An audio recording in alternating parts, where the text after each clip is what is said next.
என் அருமை உலகத்தமிழ் மக்களே, தாய்மார்களே, பெரியோர்களே, சிறார்களே, என் அருமை சீடர்களே, யோக நண்பர்களே, யோக விரும்பிகளே, உங்கள் அனைவருக்கும் என் இனிய காலை வணக்கம்.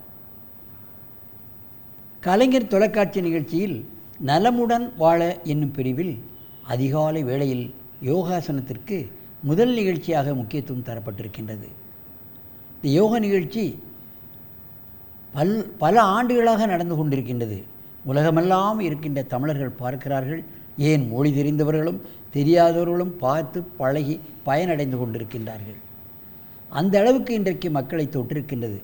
மனிதன் ஆரோக்கியமாக வாழ, நலமுடன் வாழ ஒரே வழி யோகாசனம்தான் என்பதை நீங்கள் தெரிந்து கொள்ள வேண்டும். நமது முனிவர்கள் 10,000 ஆண்டுகள் வாழ்ந்து கொடுத்த விஞ்ஞானம்தான் இந்த யோகாசனம். மனிதனுக்கு மன ரீதியாகவும் உடல் ரீதியாகவும் நோய்கள் வரக்கூடாது. அப்பொழுதுதான் அவன் வாழ்க்கையை செம்மையாக நடத்த முடியும். எந்த தொழிலில் இருந்தாலும் மனமும் உடலும் அவனுக்கு சரியாக வேலை செய்யாவிட்டால் நிச்சயமாக அந்த தொழிலில் அவன் செம்மையாக வேலை செய்ய முடியாது. அதற்கு ஒரே மருந்து யோகாசன பிராணாயாமம் தான் என்பதை நீங்கள் தெரிந்து கொள்ள வேண்டும். அந்த நிலையில் நமது அரங்கிற்கு அபிலேஷ்குமார் வந்திருக்கிறார்கள். இப்பொழுது அவருக்கு வயது 16. அண்ணா நகரில் என்னுடைய பயிற்சி சாலையில் படித்து கொண்டிருக்கிறார். SSLC முடித்து இப்பொழுது லீவில் இருக்கின்ற காரணத்தினால் காலையிலும் மாலையிலும் பயிற்சி எடுத்து கொண்டிருக்கின்றார். அவர் இப்பொழுது உத்தான மச்சாசனத்தை செய்ய போகிறார். என் அருமை அபிஷேக்குமார் அவர்களே, நீங்கள் அப்படியே படுத்து உத்தான மச்சாசனத்தை செய்யுங்கள். படுங்கள் அப்படியே.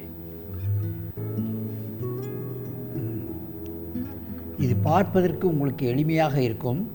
இந்த ஆசனம் செய்வதற்கு சற்று கடினம். ஆடாமல் அசையாமல் இருக்க வேண்டும். ஒரு 20 எண்ணிக்கையிலிருந்து 30 எண்ணிக்கை வரைக்கும் இருக்கலாம். அடிவயிற்று பகுதியில் உள்ள சதைகள் குறையும். ஜீரணக்கருவிகளில் ஏற்பட்டிருக்கின்ற பிரச்சனைகள் குறையும். கழுத்து சம்பந்தப்பட்ட பிரச்சனைகளை நீக்கிக் கொள்ளலாம். ரிலாக்ஸ். 2 மூச்சு இழுத்துக்குள். மெதுவாக எழுந்து தலையை அந்த பக்கம் வைத்து காலுங்க நீட்டு. எழுந்திரு. தலையை அந்த பக்கம் வை, கால் பக்கம் வை. உத்தான மச்சாசனத்தை செய். கழுத்தை திருப்பிக்க.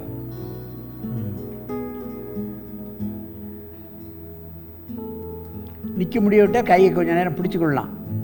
கையை தொடையை பிடித்து கொள்ளலாம். காலை தூக்கி தொடையை பிடிச்சிக்கோ. அப்படி இரு. ஆரம்ப கட்டத்தில் தொடையை பிடித்து கொள்ளலாம். அப்பொழுது பின்னால் கையை மேலே தூக்கலாம். உத்தான மச்சாசனம்.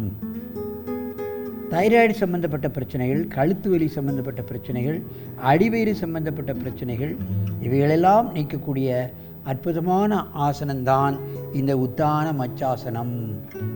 மெதுவாக இந்த ஆசனத்தை இறக்குங்கள். மெதுவாக இறக்கிவிடு. காலை நீட்டு. 2 மூச்சு இழுத்துக்கொள். மூச்சு இழு. இங்கே தலையை வச்சு அங்கே கால் நீட்டு. அப்படியே திரும்ப. காலை உயர்த்தி எங்கே பிடித்திருக்கிறார் என்பதையெல்லாம் பார்த்து கொள்ள வேண்டும். ஒரு 15-20 நாள் இந்த நிலையில் இருந்ததுக்கப்புறம் கையை விட்டு விடலாம். கால் தூக்கு. ஒரு 20லிருந்து 30 எண்ணிக்கை இந்த நிலையில் இருக்க வேண்டும். மெதுவாக இந்த ஆசனத்தை கீழே இறக்கு. காலை நீட்டு. நன்றாக மூச்சை வாங்கிக்கொள்ளு. மூச்சு இழு. என் அருமை பெரியோர்களே, தாய்மார்களே, இவைகளெல்லாம் சின்ன சின்ன ஆசனங்கள். நமக்கு ஏற்பட்டிருக்கின்ற பல்வேறு பிரச்சனைகளை நீக்கிக் கொள்வதற்காக ஏற்படுத்தப்பட்ட நம்ம முனிவர்களால் தந்த வரப்பிரசாதம். அதிக நேரம் செய்ய வேண்டும் என்பது அல்ல. காலையில் ஒரு 10 நிமிடம், மாலையில் ஒரு 10 நிமிடம் இது போன்ற ஆசனங்களை நான் செய்வோமையானால் நமக்கு எந்த நோயும் அட்டாது. நாம் டாக்டரிடம் போக வேண்டிய அவசியமே ஏற்படுவதில்லை. ஆகவே இது போன்ற ஆசனங்களை பழகி நீங்கள் என்றும் ஆரோக்கியமாக நெடிது இனிது வாழ வேண்டும் என்று கேட்டு உங்களிடமிருந்து விடைபெறுவது ஆசனம் ஆண்டியப்பன். வணக்கம்.